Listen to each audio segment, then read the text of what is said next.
Assalamualaikum warahmatullahi wabarakatuh. Perkenalkan, nama saya Wijen Kurnia Agusti dengan NIM 205120027. Di sini saya akan mempresentasikan tugas besar ujian akhir semester mata kuliah Bahasa Indonesia dan Kritik Arsitektur, di mana membuat tentang kritik komprehensif pada suatu objek atau karya arsitektur terbangun. Di sini saya mengambil bangunan Museum Ulen Sentalu. Untuk daftar isinya meliputi pendahuluan, kritik deskriptif, kritik interpretif, kritik normatif, dan daftar pustaka. Pendahuluan, yaitu Museum Ulen Sentalu diresmikan tanggal 1 Maret tahun 97 oleh Gubernur Daerah Istimewa Yogyakarta, yaitu Sri Paduka Pakualam 8. Kata Ulen Sentalu sendiri merupakan akronim dalam falsafah bahasa Jawa, yaitu Ulating Blencong Sejatining Tataraning Lumaku, atau yang memiliki arti terang adalah penuntun jalan kehidupan. Ulen Sentalu hadir dengan mengusung gagasan inklusivitas dan menjelma menjadi ruang pertukaran sosial dari dulu, sekarang, dan masa depan. Ulen Sentalu mengambil bagian dalam merentangkan kesulitan-kesulitan siklus sosial masa kini melalui tingkatan agregat yang berubah menjadi kepribadian sosial negara, mengikuti dan penyelidikan interdisipliner yang ditegaskan melalui berbagai penemuan autentik dan arkeologis yang berbeda, menciptakan kembali perjalanan kemajuan manusia dari periode waktu padat yang mengungkap kedalaman memori agregat tak terbatas dari warisan sosial negara. Memori agregat dari siklus kemajuan dan latar belakang sejarah bumi Jawa adalah titik awal yang membantu untuk pengembangan kepribadian sosial Jawa. Sentalu juga berjalan sebagai zona berkumpul antara penerima manfaat sosial dan warisan mereka. Selanjutnya ada kritik deskriptif, seorang arsitek dari Museum of Modern Art, yaitu Yoshio Taniguchi, menunjukkan bahwa teknik adalah showstopper terkemuka yang tidak muncul sebagai rencana diskrit tanpa henti. Dalam hal apapun, itu berkoordinasi dengan koleksi pusat sejarah yang ada di dalamnya, di ruang hidup yang membingungkan. Galeri Ulen Sentalu direncanakan mulai dari desain ruangan, tampilan ruangan, dan format struktur yang berbeda, tidak muncul sendiri-sendiri dan tidak tergabung, namun harus dikoordinasikan dengan bermacam-macam di dalamnya sehingga dapat mengingatkan memori agregat dari perkembangan yang telah terjadi selama ribuan tahun. Mataram kuno yang disuguhi oleh berbagai bangunan cagar alam yang terbuat dari batu andesit yang tersebar di bumi Mataram ditampilkan dalam format presentasi yang sangat tahan lama, yaitu adalah Gua Selogiri atau Gua Gunstone yang ditemukan setinggi 3 meter di bawah tanah, tampak seperti gua tua atau struktur bangunan. Saat ini dengan keseluruhan desain tampak seperti bangunan cagar alam yang terdiri dari batu andesit yang dibiarkan terbelah tanpa dibersihkan. Untuk komponen arsitekturnya, ada vernakuler yang berpadu dengan faktor lingkungan biasa muncul secara utuh dengan pemanfaatan batu andesit yang ditambang dari daerah sekitar. Kemudian digarap dengan inovasi terdekat dan diselesaikan oleh tenaga kerja dari Kota Kaliurang yang ahli dalam membelah batu dan mengumpulkannya ke dalam struktur. Kesan menyatu dengan alam dan penolong mental akan pentingnya desain magnum opus Hindu-Buddha yang memiliki tempat dengan tradisi Mataram kuno juga dibentuk menjadi sebuah bangunan yang akan mengingatkan setiap orang yang pernah mengunjungi Pancuran Taman Sari. Pintu belakang Gumiling Sumur mendorong masjid bawah tanah di Taman Sari yang digarap jalur Mataram. Meninggalkan jalan belakang Gua Selogiri terletak tangga, itu penerbangan tangga ke surga, ke Taman Kaswargan atau Bukit Surgawi dengan struktur punden bertingkat yang akan mengingatkan budaya masif yang pernah ada tak terhitung jumlahnya sejak lama atau mengingatkan langkah Hastonorenggo di lereng Imogiri, mendorong makam penguasa Mataram sekarang.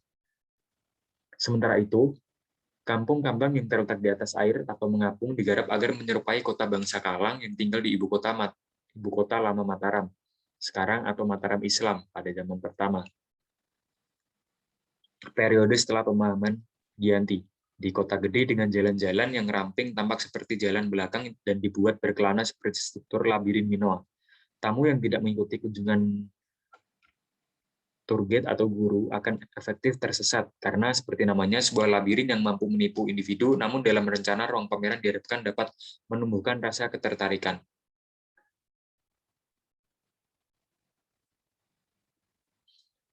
Gua Selogiri atau Gua Batu Gunung adalah koridor pertunjukan untuk koleksi yang sangat tahan lama yang terdiri dari lobi dan lobi utama. Di aula terdapat berbagai foto karya seni minyak dengan ukuran berbeda dengan topik tarian dan musik tradisional Jawa.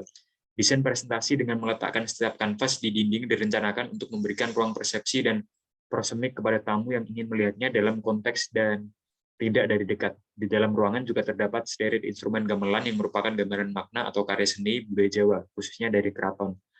Karena setiap penguasa Jawa yang berada di posisi tinggi memiliki komando yang luar biasa untuk melakukan gerakan seperti salah satu jenis tarian, sebagai gambaran harga benih yang ikut serta dalam menyelamatkan warisan sosial silsilah.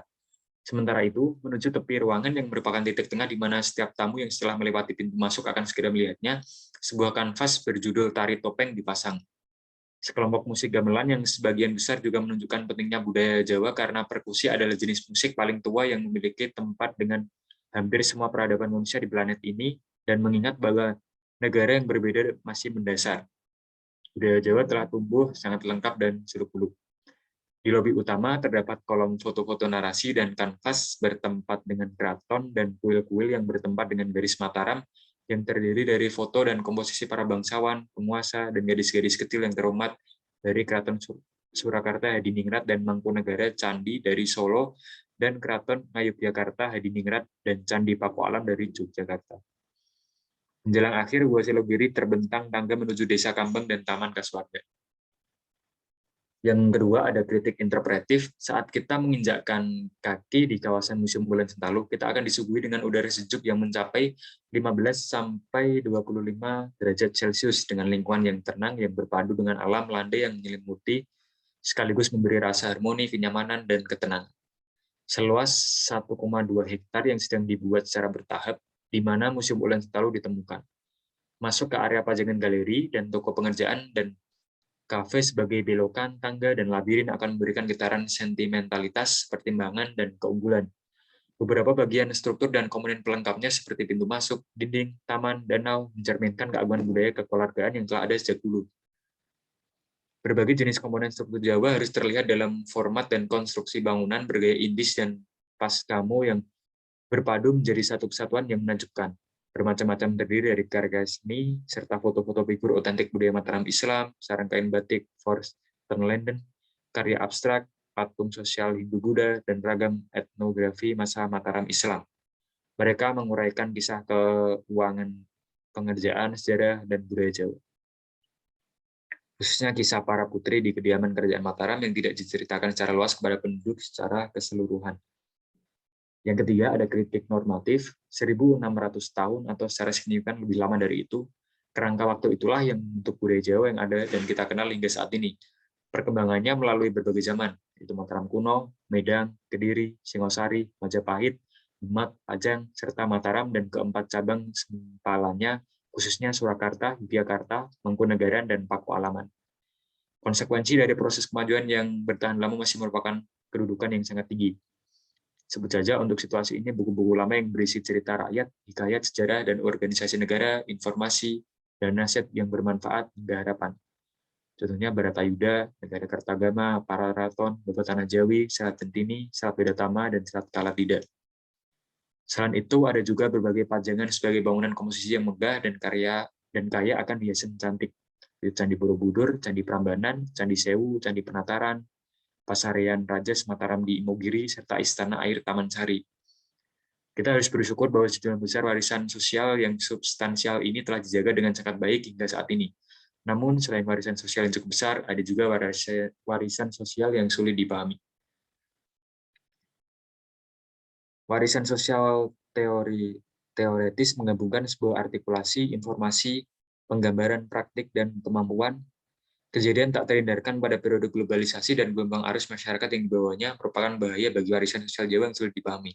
Menjadi kabur dan diabaikan hanyalah permulaan. Selain itu, dengan asumsi tidak adanya pertimbangan dan aktivitas yang sungguh-sungguh, bukan tidak mungkin hal itu akan memusnahkan warisan sosial yang imaterial sehingga sama sekali terabaikan. Kekhawatiran akan hal tersebut ditambah dengan prospek bahwa kebanggaan dari keluhuran satu negara, mengingat kebanggaan atas setiap konsekuensi dari jalannya peradaban dan budaya tidak dapat dipisahkan dari bidang kekuatan untuk mengikuti perkembangannya. Perawatan yang kemudian menyulut motivasi para pionir di balik Museum Ulen Sentalu, mereka masih memiliki pilihan untuk mengubah warisan sosial yang sulit dipahami sebagai karya agung. Harapannya, ia benar-benar ingin menjelma menjadi jendela kemajuan seni dan budaya Jawa, serta rentang korespondensi untuk zaman sekarang. Berikut daftar pustakanya. Sekian presentasi dari saya. Bila ada kesalahan kata, saya mohon maaf. Sebesar-besarnya. Wabillahi taufiq wal hidayah. Wassalamualaikum warahmatullahi wabarakatuh.